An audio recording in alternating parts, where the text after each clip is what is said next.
Hi, I'm Sabrina and I'm an apprentice here at Waterperry Gardens.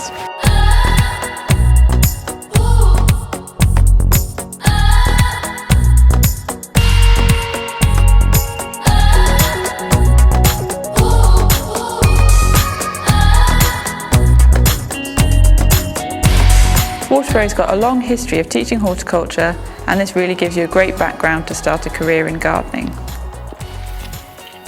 I'm Sabrina, I'm 25, so I'm doing the apprenticeship here at Waterperry.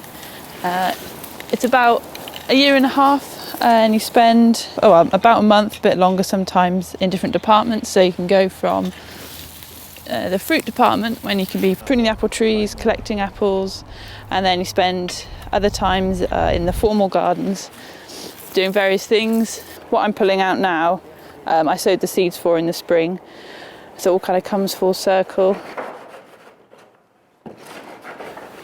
Before the apprenticeship, I was doing a degree. I was doing history and philosophy, which ended up just not being what I wanted to do, and I knew I wanted to do something outside. I've always enjoyed being outside, so that's kind of what I ended up looking for.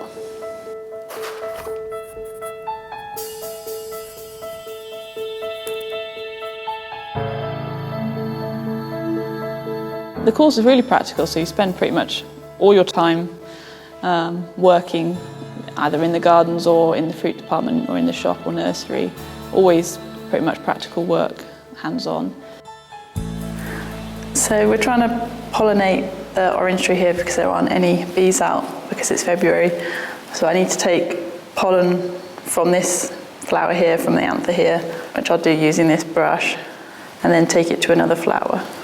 I'll just take it to one over here, to this one, and put the pollen onto the stigma, which will hopefully make an orange. There's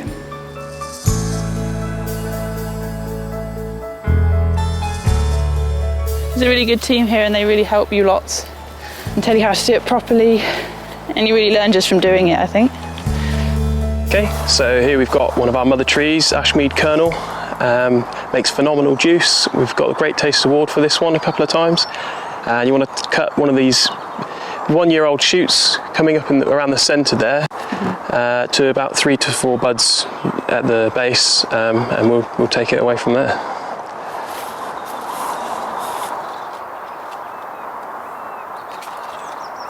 So now that we've got some scion wood from our mother trees, we can start some budding. And what is chip budding?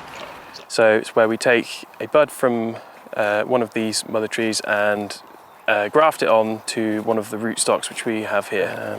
So the first thing, kind of put your fingers in a ring like this, just gently pull the leaves off all the way down, and grab the stem at both ends, and you want to bend it gently.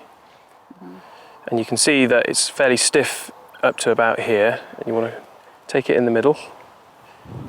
A small cut, about 1 or 2 centimetres below the bud, at a sort of 30-degree angle towards you,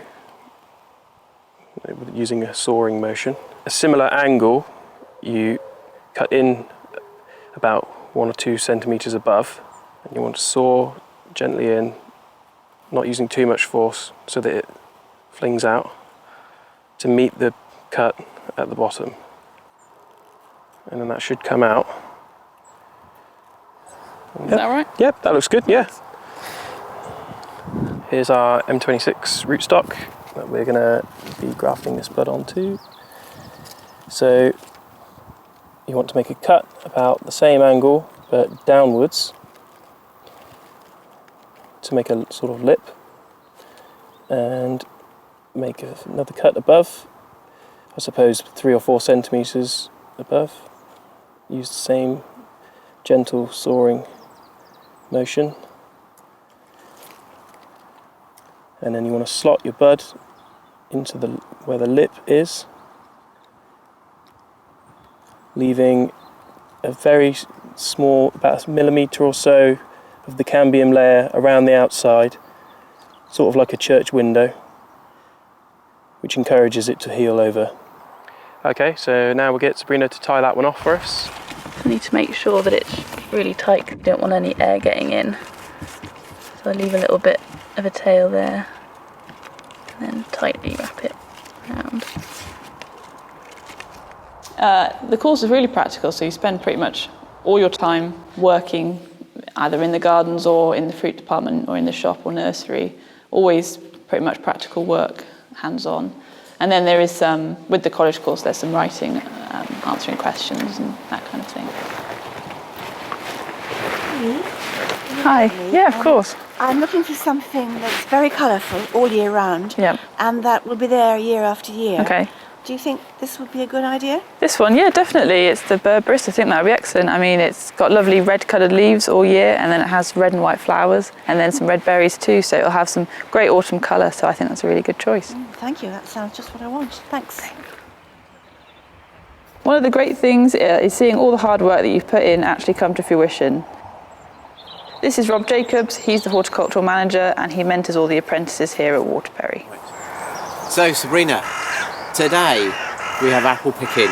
Yeah. Do you know what we have here? It's Winter King. It must be 30 years old, this tree, so do you know why it's so short? It's on a semi-vigorous rootstocks. That's correct. And that means that you can pick from the ground, prune from the ground, you're not going up and down ladders like big old apple trees. So the important thing to know when you're actually picking the apples is to realise that these apples pay our wages. And they're the product that we want, so we've got to look after them. Yeah. So one of the things when you're picking is you don't pick with your fingers, you don't pull. If you pick with your fingers, you can feel pressure on the apple, and that can bruise the apple. Then what you do is you place your palm of your hand on the apple, and then you just twist upwards and it should come off. So you don't drop it into the bag. The bag is already foam lined to take care. You place it into the bag and it's one on top of the other, on top of the other, just to take care. And to empty it, you undo these hooks, the bungees on the side, and you'll see there's a hole in the bottom. So carefully lean down and slowly release the apples into the crate. Slowly, slowly, steady. Brilliant. One of the jobs we're doing now, because it's December and we're almost at Christmas, is picking Brussels sprouts. So they're just here, and I'll take some of the leaves off so I can see better. And you can see them all here, and normally what we do is work from the bottom and go up. And what we do is just grab one and kind of twist it off, just like that.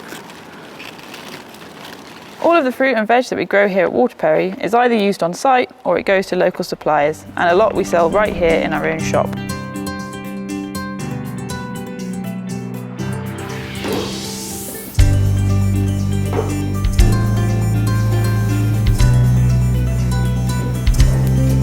Hello.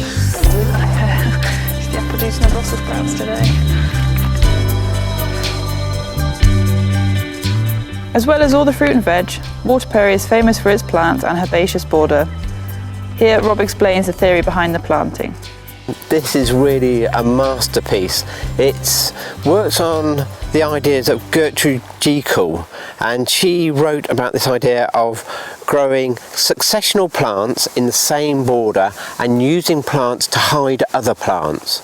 And so we have three main seasons. We have a lupin season, we have a delphinium season, and then we finish up with our Michaelmas daisy season.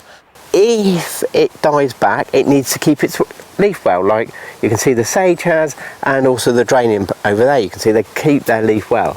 And then finally you finish up with this crescendo where you feel how the border's falling on top of you. That's because it's not tall at the back, short at the front. You're bringing the tall ones forward to hide all the gaps that the herbaceous plants make. Ideally, you want 15 feet of depth to achieve this. Every metre you get of border prolongs your season and prolongs a look like this. We're now mid-September and we've got this is the most colourful time of the year.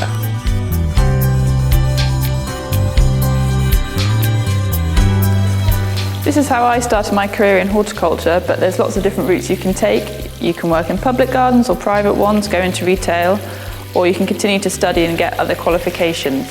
But really it's all about the love of plants and the outdoors.